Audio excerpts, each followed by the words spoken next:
안녕하세요. 토요미스테리 디바제시카입니다. 미국 남부 테네시 녹스빌 산으로 둘러싸인 이 작은 마을에 위치한 센트럴 고등학교에서는 매주 금요일마다 전교생이 모이는 성대한 풋볼 게임이 열립니다. 참고로 미국에서 풋볼 게임은 마치 한국 사람들이 한일전에 열광하듯 아주 엄청난 인기를 끄는 스포츠죠. 센트럴 고등학교 역시 마찬가지였습니다. 그 중에 풋볼 게임의 꽃이라고 불리는 치어리딩, 이게 시작되면 환호성이 더 커지는데요. 그 가운데 아주 열정적으로 치어리딩을 하는 바로 이 소녀는 엠마 워커. 학교 치어리딩 팀에서 유일한 신입생이었는데 어릴 때부터 체조를 했기 때문에 그 능력을 인정받아서 당당하게 팀에 합류하게 되죠.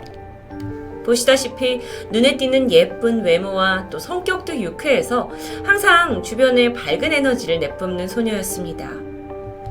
그런 엠마의 꿈은 아동병실 간호사.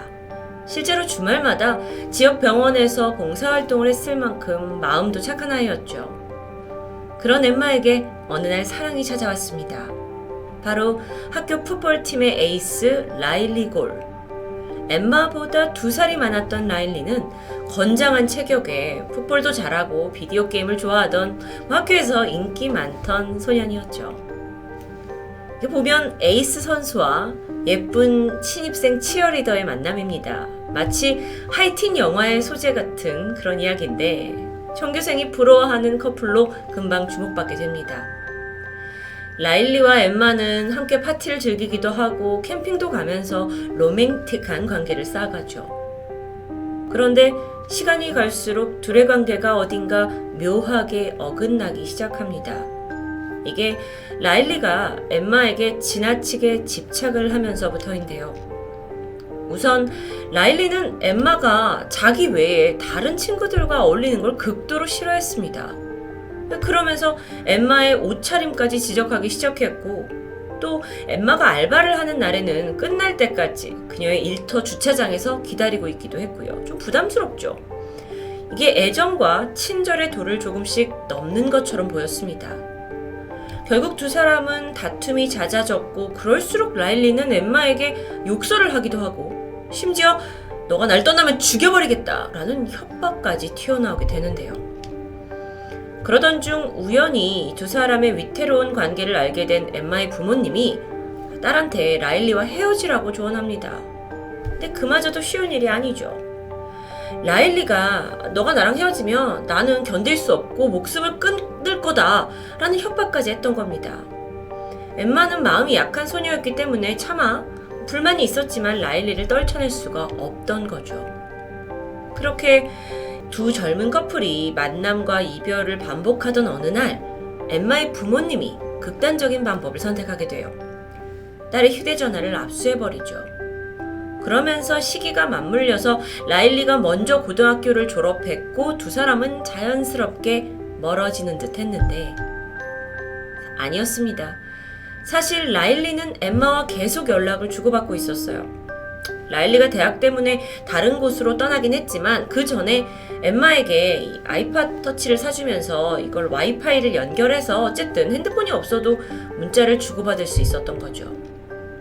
그러던 2016년 10월 말 엠마는 우연히 대학생이 된 라일리가 다른 여자들과 파티에서 어울린 흔적을 SNS를 통해서 발견합니다.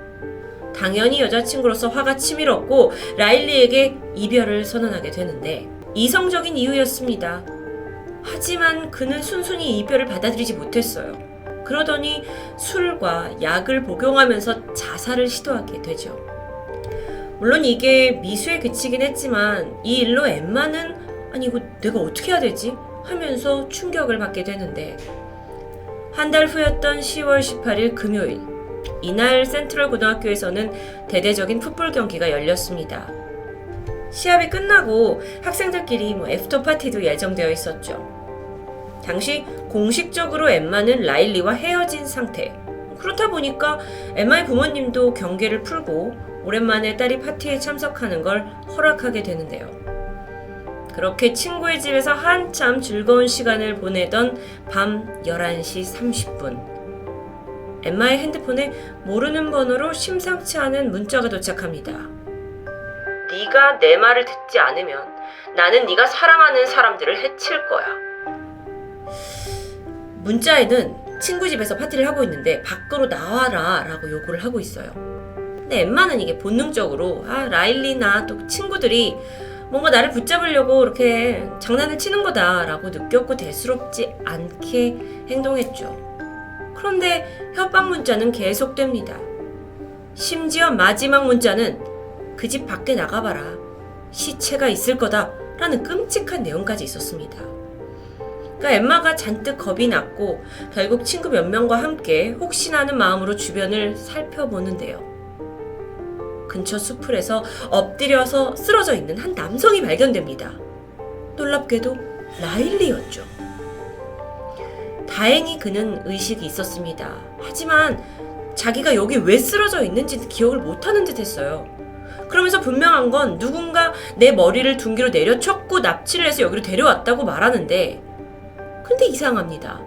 경찰에 신고를 하는 게 당연한데 친구 노아라는 사람한테 전화를 걸어서 잠시 후 데리러 온 노아와 함께 그 자리를 뜨게 되죠. 이날 사실 라일리를 데리러 온 노아조차도 좀 네가 납치당해서 여기 누워있다고? 라는 주장을 쉽게 믿지 못했다고 합니다. 자, 그런데 파티 다음 날인 오전 10시 15분 집에 혼자 있던 엠마 외출을 준비하던 중이었습니다. 그런데 갑자기 누군가 거칠게 현관문을 두드리고 있었죠. 엠마는 이미 전날에 굉장히 꺼림직한 일을 겪었던 차라 바로 공포에 휩싸이게 되는데요. 그리고 이때 저로서는 쉽게 이해할 수 없는 선택이지만 어쨌든 엠마는 이 무서움에 견디지 못하고 라일리에게 문자로 도움을 요청하게 되죠. 그리고 그는 곧장 차를 끌고 엠마의 집을 방문합니다. 무서워하고 있는 엠마를 위로하면서 둘은 집 앞에 앉아 이런저런 얘기를 나누고 있었는데요. 그러다 잠시 후 집에 돌아온 엠마의 엄마가 둘을 목격하게 됐고 엄마가 막 화를 내면서 너 돌아가라! 라고 요구합니다. 라일리는 어쩔 수 없이 자리를 뜨게 되고요. 어쩌면 고등학생 소녀였던 엠마에게 최근 며칠 사이에 벌어진 이 모든 일은 좀 혼란스러웠을 수도 있습니다. 남자친구와 이별했고 자살 시도도 했고 남자친구가 갑자기 납치당했다면서 쓰러져 있기도 하고, 그래도 다행히 주말을 가족과 함께 보내면서 안정을 되찾게 됐고요. 일요일 밤 평소처럼 잠자리에 듭니다. 11월 21일 월요일 새벽, 엠마 아버지가 집안에서 들린 이 폭발음에 번쩍 깨어났죠. 바로 침실을 빠져나와서 제일 먼저 향한 곳은 엠마의 방이었습니다. 보니까 아이는 침대에 조용히 잠들어 있어요. 이상하다 싶어서 거실과 주방 곳곳을 살펴봤지만 이상한 점은 없었습니다. 아버지는 오히려 내가 헛걸 들었나 싶어서 다시 잠자리에 드는데요. 다음날 아침 6시, 가장 먼저 기상을 한 엄마가 딸을 깨우기 위해 엠마 방으로 향했습니다. 평소 일어나 하면 한 번 이름 부르면 바로 깨어나는 아이인데 그날은 몇 번을 불러도 미동이 없었죠. 이상함을 느낀 엄마가 침대로 다가가서 이불을 걷어냈고 이때 딸의 혀가 입 밖으로 나와 있는 장면을 목격합니다. 엠마는 숨을 쉬지 않고 있었고 몸은 차가웠습니다. 즉각 신고를 받은 경찰과 구급대원들이 도착을 했는데 엠마는 안타깝게도 이미 사망한 상태였죠. 하룻밤 사이에 눈에 넣어도 안 아픈 딸을 잃게 된 겁니다. 그야말로 청천벽력이죠. 그런데 엠마는 어떻게 사망하게 된 걸까요? 자살? 또는 수면 중에 호흡곤란? 경찰은 수사에 착수를 했고 이내 엠마의 방에서 그리고 벽에서 볼펜 정도 크기의 총알 구멍 한 개를 찾아냅니다. 외부에서부터 뚫린 구멍이었는데 이건 엠마의 침대를 향하고 있었죠. 즉 다시 말하면 집 밖에서 누군가 엠마의 방을 향해서 2발의 총을 쐈던 겁니다. 그중 한 발은 그녀의 베개를 관통했고 나머지 한 발은 그녀의 왼쪽 귀를 관통했습니다. 그래서 엠마가 사망을 하게 된 거죠. 즉 이건 명백한 살인사건입니다. 경찰은 엠마 주변에 원한을 품고 있거나 평소 갈등이 있던 인물을 추적했습니다. 예상하셨겠지만 가장 많이 등장한 이름은 남자친구 라일리. 그런데 라일리 역시 엠마의 죽음 소식을 듣고 큰 충격을 받은 듯했어요. 그래서 트위터에다가 나는 너를 영원히 사랑한다 라는 애도의 글을 게시하기도 했죠. 그렇게 조사가 진행되던 중 이번엔 그 라일리의 친구 알렉스에게서 제보가 들어옵니다. 사실 엠마가 사망하기 하루 전에 라일리가 할아버지 집에서 내가 권총을 몰래 빼돌렸다 하면서 친구 알렉스에게 보여줬다는 겁니다. 총. 왜 총을 가져왔냐 했더니 지난번에 내가 납치당한 거 있지 않았냐. 그때 이래로 나는 나 자신을 좀 보호해야 될 것 같다 라고 설명을 했다 하지만 사실 친구들은 일단 총이라는 거가 두려웠고 또 그 자살 시도가 있었기 때문에 얘가 또 이상한 생각을 하는 거 아닌가 라고 우려하던 참이었습니다. 하지만 이 엠마 사건에서는 총이 무기였기 때문에 라일리는 즉각적으로 유력한 용의자로 떠오르게 되죠. 경찰에서 그는 나는 그날 그 친구 노아랑 시간을 같이 보냈다 라고 진술했습니다. 근데 그날 밤 엠마가 문자가 와서 이별을 고했고 감정에 복받쳐서 차 안에서 새벽 내내 울었다고 말하는데요. 이때 경찰이 그러면 너 할아버지네에서 가져온 권총은 어디 있냐 라고 묻자 라일리가 무슨 소리냐 나는 총을 소지한 적이 없다라고 강력히 반박합니다. 아니 우리가 이미 너의 친구 진술을 확보했다 라고 말했지만 끝까지 모르는 일이라고 잡아댔는데요. 어쨌든 지금까지 조사로는 라일리의 살인에 대한 결정적인 증거가 없었기 때문에 경찰로선 그를 체포하는 게 불가능했습니다. 하지만 지금 보시는 이 사진 속의 라일리 친구들은요. 그러니까 왼쪽에 있는 건 총을 가지고 있던 걸 본 알렉스고 또 오른쪽에 있는 건 사건 직전까지 함께 시간을 보낸 노아였죠. 이 친구 둘은 이미 라일리를 강력하게 의심하고 있었어요. 심지어 노아한테는 야, 총에 묻는 이 지문은 어떻게 지우냐? 라는 방법을 물어본 적도 있을 정도죠. 그래서 두 사람은 은밀하게 경찰과 협력합니다. 작전에 따라 라일리 집을 방문해서 평소처럼 비디오 게임을 하기로 약속하게 되는데 이들의 몸에는 초소형 카메라와 마이크를 착용한 상태였죠. 세 사람은 즐겁게 비디오 게임을 즐기는 듯 했습니다. 그렇게 지나가듯 엠마의 이야기가 나왔는데 그때 어떤 대답을 했는지 직접 보시죠. Sorry about him, my dog. I want to be so upset and I can't because I'm more worried about getting arrested and putting away for murder that I didn't commit. And never in my life would I kill someone that I love that much. Love you, bro. It sucks you gotta deal with all this, man.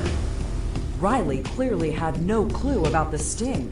He had faith in his friends.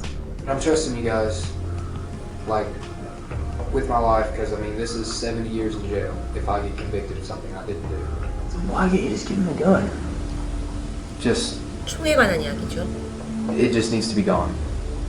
For whatever reason, it just needs to be gone. You guys don't have to come with me if you don't want to. I mean, I got your back, man. If it's in the Tennessee River, they will never find it. 결국 이 대화 끝에 노아와 알렉스는 라일리를 도와서 강에 권총을 버리는 일에 동참합니다. 셋은 함께 차를 타고 라일리의 양아버지 집에 들리게 되는데 거기에서 쓰레기 봉투에 담겨있는 문제의 권총을 챙기게 되죠.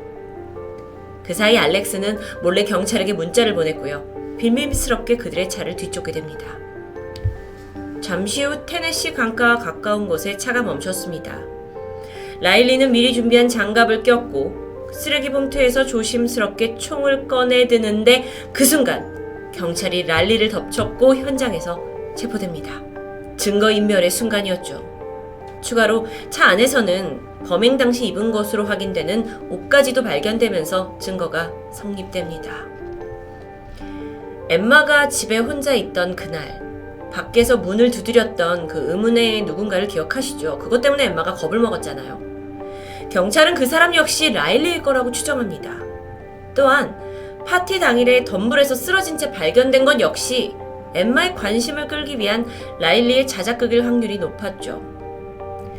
살인죄로 검거된 라일리는 엠마의 방을 향해서 자신이 총을 쐈다라는 것을 인정했습니다. 하지만 절대로 죽일 의도는 없었다고 말해요. 그럼 왜 총을 쐈던 걸까요? 앞서 문을 두드린 것처럼 또는 자기가 납치된 것처럼 꾸민 것처럼 엠마가 겁을 먹게 되는 순간이 되면 자기를 필요로 하기 때문에 그걸 바랬다는 거죠. 그의 살인 의도가 있었느냐 없었느냐를 명백히 밝혀내는 재판이 이어졌고요. 결국 엠마가 사망한 지 2년 만인 2018년 5월 8일 라일리는 1급 살인 그리고 스토킹으로 종신형에 처해집니다. 한 소녀를 향한 남자친구의 집착이 불러낸 엄청난 비극. 이건 결코 사랑이라는 이름을 붙일 수도 붙여서도 안 되는 추악한 욕망에 불과했습니다.